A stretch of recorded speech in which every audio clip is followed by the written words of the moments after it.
یاد رکھو زندگی گزارنے کا طریقہ ہے کسی کو اپنی مجبوری نہ بناؤ.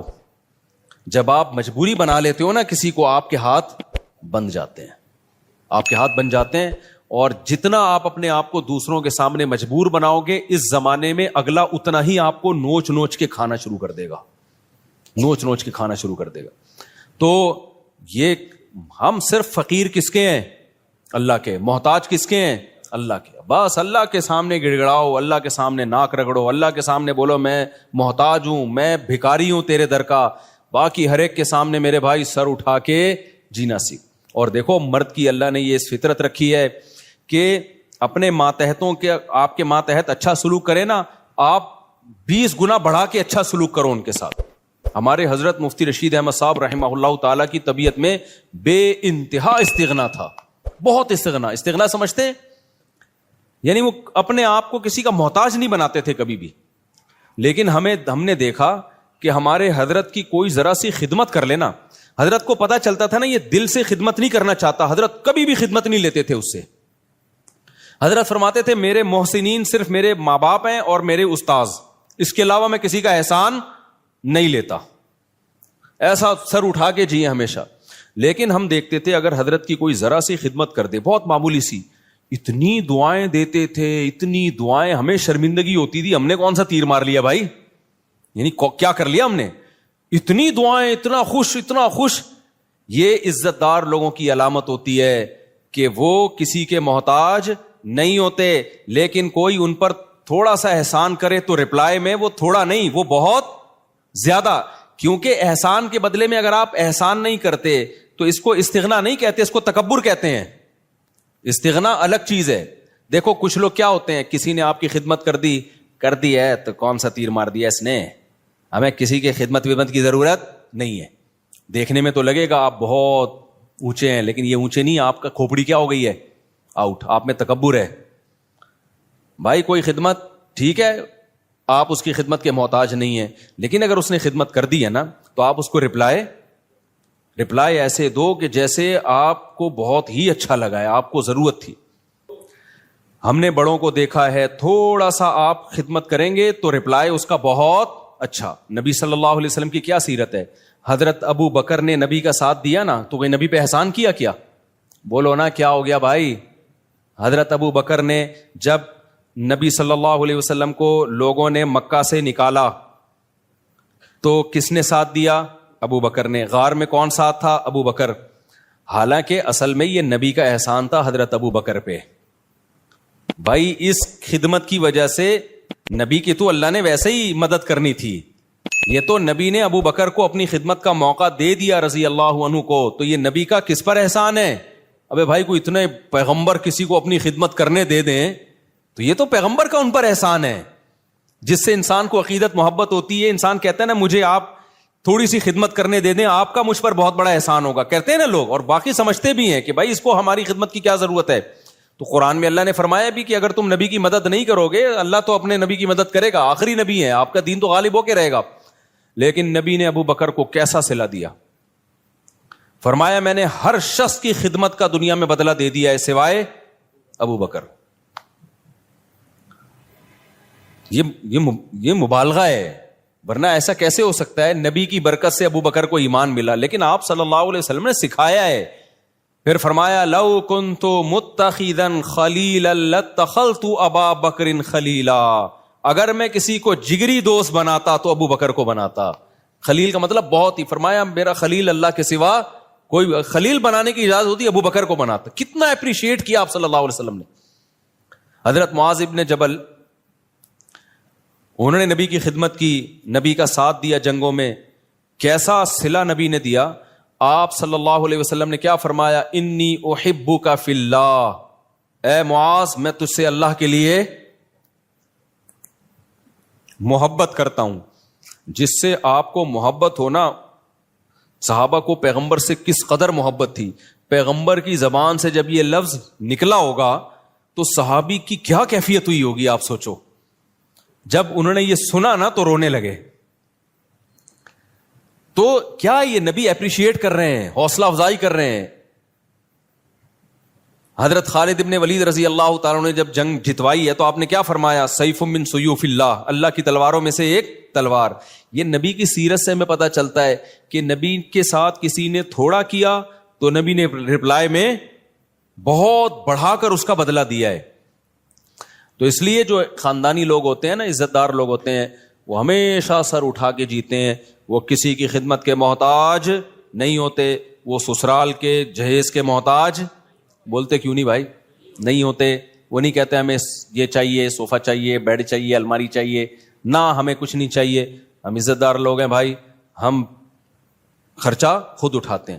لیکن اب ایسا نہیں ہو. لوگ کیا کرتے ہیں، جہیز کے خلاف بیان سن سن کے نا، یہ بھی مارکیٹ میں اس طرح کے لوگ آ رہے ہیں، جہیز کے خلاف بیان سن سن کے ہمیں کچھ نہیں چاہیے، ہمیں نہیں چاہیے، ہمیں نہ گاڑی چاہیے، ہمیں نہ موٹر سائیکل چاہیے، ہمیں نہ گھڑی چاہیے. ہم عزت دار لوگ ہیں، ہم سسرال کے ٹکڑوں پہ پلنے والے لوگ نہیں ہیں. ٹھیک ہے جی، آپ کی شادی ہو گئی، سسر صاحب نے لا کے کوئی گھڑی گفٹ کر دی، ہمیں نہیں چاہیے، ہم عزت دار لوگ ہیں. اب یہ کیا ہو رہی ہے بھائی آپ کو نہیں چاہیے نا.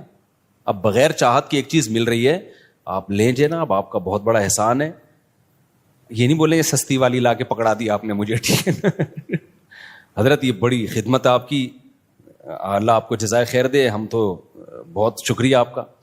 تو اس میں اس کو اپریشیٹ کرنا چاہیے، کیونکہ اس کے سامنے کہنا کہ ہمیں نہیں چاہیے، یہ پھر استغنا نہیں ہے، بلکہ یہ کیا ہے، تکبر. سمجھتے ہو کہ نہیں سمجھتے؟ تو بڑا جب کوئی چیز دے تو آپ سینے سے لگائیں اس کو کہیں کہ بھائی بہت بڑی چیز مل گئی.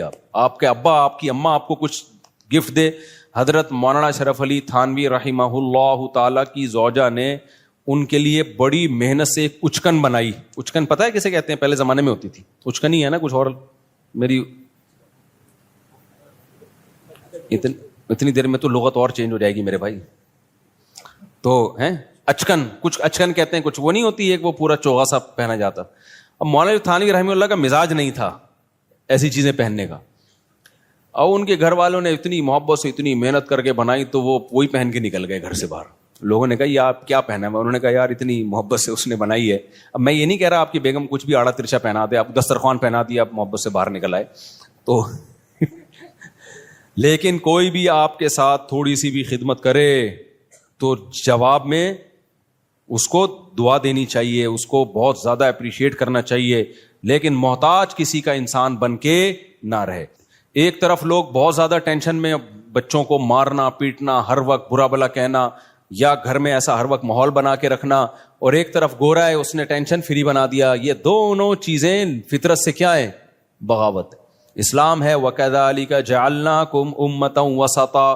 اسلام نے کہا نہ ساری خواہشات تمہیں نہیں پوری کرنے دوں گا میں، بہت ساری جگہوں پہ تمہیں اپنی خواہش کو کچلنا پڑے گا. تمہاری وہ لگژری لائف ہو ہی نہیں سکتی جو غیر مسلم کی ہوتی ہے. شراب پینے کا دل چاہے گا، نہ، پابندی ہے. بوڑھے ماں باپ کی بات میں کر رہا تھا، وہ ڈانٹتے ہیں ڈپٹتے ہیں، آپ نے برداشت کرنا ہے. اس سے سب سے بڑا فائدہ پتہ ہے کیا ہوگا؟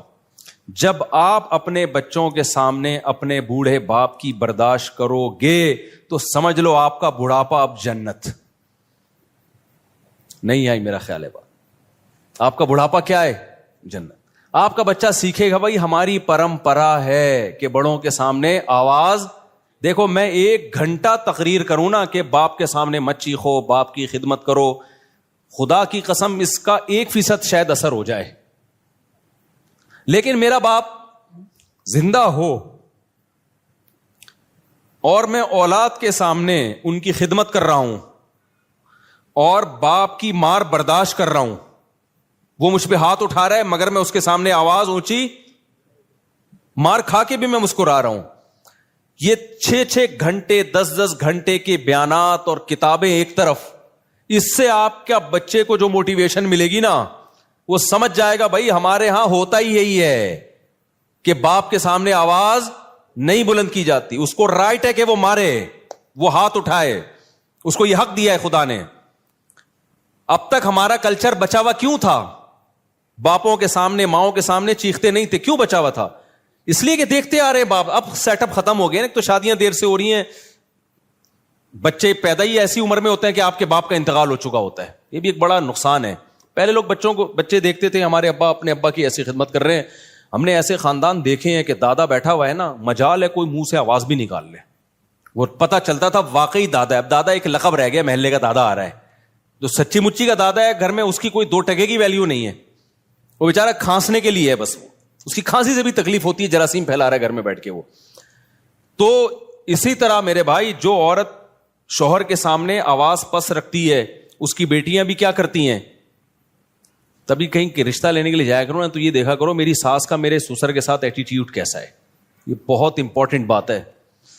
اگر وہ ساس اپنے شوہر کی غیبتیں کر رہی ہے اور وہ اب میرے میاں ایسا ہے تو بے وقوف ہے, مجھ سے پوچھو کہاں شادی کرنی ہے کہاں نہیں کرنی, ان کو کیا پتا بیچاروں کو, اور وہ چیخنا چلانا چل رہا ہے, تو سمجھ لو کہ 90% چانس ہے کہ آپ کی بیگم بھی آپ کو طبیعت سے, ایک لگایا آپ نے تو آگے سے کیا کتنے لگائے گی, وہ 4 لگیں گے رکھ کے. یہ ہوتا ہے مارکیٹ میں, چلتا ہے یہ. تو یہ تو ماحول ہے بھائی نبی صلی اللہ علیہ وسلم کے. دیکھو میں جب نیا نیا دین کے علم کی طرف آیا نا تو مجھے بہت زیادہ اشکال ہوتے تھے کہ نبی صلی اللہ علیہ وسلم نے ہر چیز زبان سے بتا کے لکھوا کے چلے کیوں نہیں گئے. آپ بتا دیتے پڑوسیوں کے یہ حقوق ہیں, گھر والوں کے یہ حقوق ہیں, فلانوں کے یہ حقوق ہیں, یہ حقوق ہیں, پوری زندگی ایک مرتب کر کے چلے جاتے. نہ فقہ جو مرتب ہوا ہے نا پیغمبر کی سیرت سے ہوا ہے, پیغمبر سے عمل کروایا گیا ہے. کیونکہ نبی کا کام صرف مسئلہ بتانا نہیں ہے, مسئلے پہ شریعت پہ لوگوں کو چلانا ہے. چلانے کے لیے ضروری ہے کہ صحابہ آپ کو خود چلتا ہوا دیکھیں اس پہ. تبھی تو اللہ نے فرشتے کو نبی بنا کے نہیں بھیجا. فرشتہ اگر نبی بن کے آتا نا تو پتہ کیا کہتا, جب رمضان کا چاند نظر آئے تو روزہ رکھ لینا, اور جب عید کا چاند نظر آئے تو روزے چھوڑ دینا. بس بھائی ہم کہتے ہیں نہ یہ اس کو تو نہ رمضان کی اس کی صحت تو کوئی فرق پڑتا ہے نہ شوال, لیکن صحابہ دیکھ رہے ہیں یار نبی صلی اللہ علیہ وسلم کیسے روزے پہ روزے رکھ رہے ہیں. تو جب تک انسان کا عمل سامنے نہیں ہوتا موٹیویشن نہیں ملتی ہے. دیکھو میں ایک اور مثال دیتا ہوں. صلح حدیبیہ کے موقع پہ مشرکین مکہ نے صحابہ کو عمرہ کرنے سے روک دیا. اب عمرے کا احرام باندھا ہوا ہے سب نے. آپ کو مسئلہ پتا ہونا چاہیے کہ جب ہم عمرے کا احرام پہن لیتے ہیں, لبیک اللہم لبیک کہہ دیتے ہیں, تو جب تک طواف اور سعی نہ کر لیں وہ احرام اتارنے کی اجازت بولو نہیں ہے. بالکل ایسے جیسے تکبیر تحریمہ کے لیے نیت باندھ لی نا, تو جب تک 2 رکعتیں پڑھ کے سلام نہیں پھیرو گے آپ کو نیت توڑنے کی اجازت نہیں ہے, گناہ ہے نیت توڑنا. تو ایسے ہی احرام جب ایک دفعہ باندھ لیا جائے نا, تو جب تک عمرہ نہ ہو جائے آپ اس احرام کو نہیں کھول سکتے. تو صحابہ احرام میں بیٹھے ہوئے ہیں, مشرکین نے آپ کو منع کر دیا, معاہدہ کیا کہ بھائی اگلے سال آنا آپ عمرہ کرنے, اس سال نہیں کر سکتے آپ. تو اب صحابہ پریشان, پہلے موت پہ بیعت کر چکے ہیں 1400 صحابہ کہ ہم لڑیں گے ان سے. تو موت پہ بیعت بھی ایسے جذبات بنے ہوئے ہیں, بھائی ہم نے تو ان سے لڑنا ہے, موت پہ بیعت کر کے تیار بیٹھے ہوئے لڑائی کے لیے. اب شرطیں ساری کافروں کی مان رہے ہیں, اور پھر مزید شرط یہ کہ عمرہ کرے بغیر احرام بھی کھول دو آپ, یعنی سر منڈا لو پہلے ہی اور احرام کھول کے دم دو.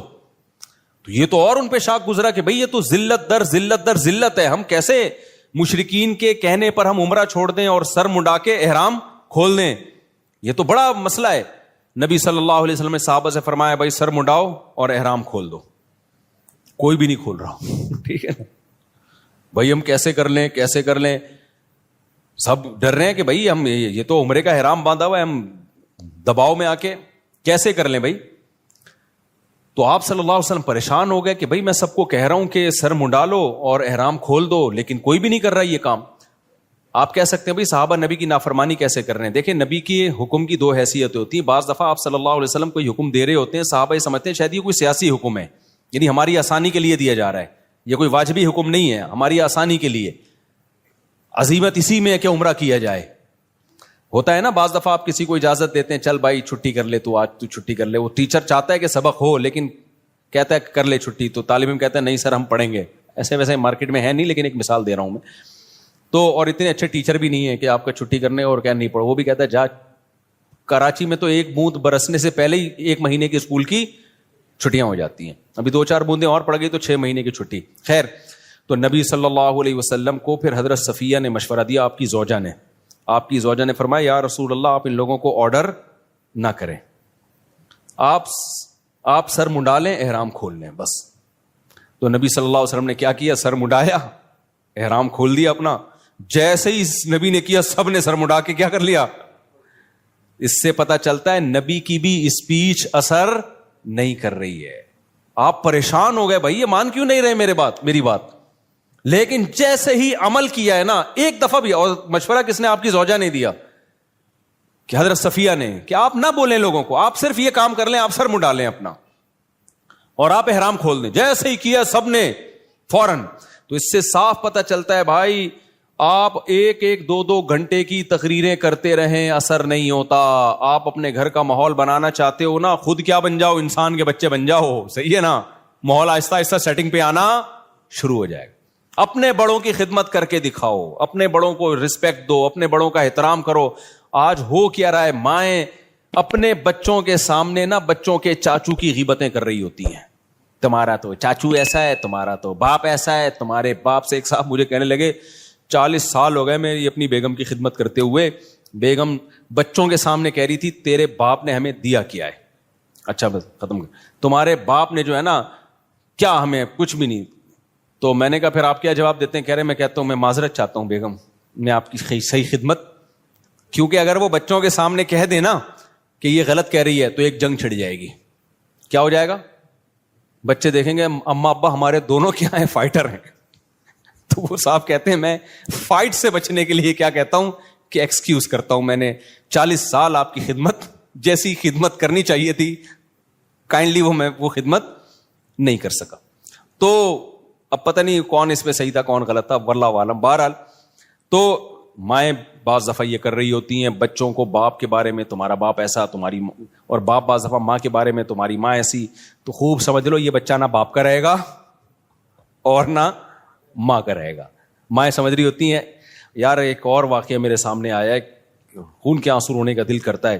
ایسے واقعات بھی آتے ہیں, ماں بیمار ہوئی ہے نا, اب بچہ ماں کی زیادہ خدمت کر رہا ہے تو باپ کو غصہ آ رہا ہے. باپ بیمار پڑا ہوا ہے, بچہ باپ کی بہت خدمت کر رہا ہے تو ماں کو غصہ آ رہا ہے کہ کیوں ابا کو اتنا کیوں فری کرایا ہوا ہے. بس اعتدال سے رہو, زیادہ غلام بننے کی کوشش. یار تو اپنا بڑھاپا دیکھ لے بھائی.